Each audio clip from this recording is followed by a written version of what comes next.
Hi guys, welcome back. Our detailed review video of the SP125 went live a couple of days back, and during that time we couldn't calculate the approx mileage of this bike. So this video is all about the mileage of this bike.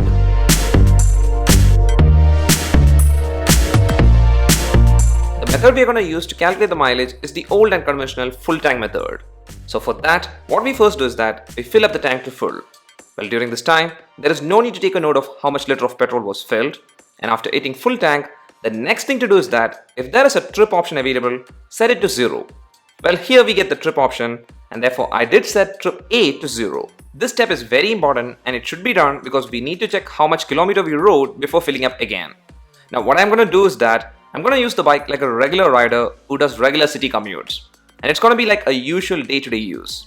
After filling, I just rode the bike for around 2 to 3 kilometers and went home, and then again the next day I started my ride and went for a casual ride. That ride was basically like a city commute where I was riding in the speed range from 0 to 60 km per hour. There was occasional braking and halting in traffic, and then at a couple of instants I did hit the 70 km per hour mark. Now whatever mileage I'm gonna get here might vary for you because the mileage totally depends on the way you ride and also based on riding conditions. Well, I've been riding for some time now and I've crossed 40 km mark. So now I'm gonna head over to a petrol pump and I'm gonna fill up the tank again. Well, when I finally reached the pump, the trip A was showing 45.1 kilometers, and then I did again fill up the tank to full, and the amount of petrol needed was 0.64 liters. And that's the final thing, and now we can do the mileage calculation. Well, the mileage calculation process is very simple.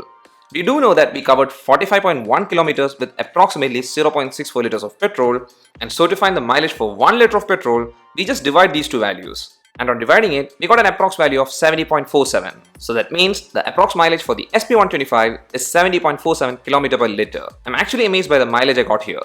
It's mainly because I wasn't riding the bike only in economy speed during this testing period, but on the other hand, I did try to use the bike like a real world scenario where we drive through traffic as well as through good conditions. And also there was occasional signal halts, and also I did turn off the bike a couple of times too. And therefore this mileage which I got is really good, and I feel this new BS-6 engine from Honda has improved mileage. Now one of the cool things here with the SP125 is that the instrument console actually shows the real-time mileage, and on checking that, it was showing 76.9 km per liter, which is more than what I really got. But still, I'm impressed with the mileage of the new SP125. Now before we end the video, I would like to thank Vahini Honda Kollam for providing me with this test ride bike, and if in case you're from Kollam, Kerala and you want to do a test ride or make a booking for the bike, you can contact the number shown here. Well, that's all for this video guys. Hope you liked it. If so, please do hit the like button, and also please do subscribe so that you won't miss any future contents. See you again in the next one. Till then, bye.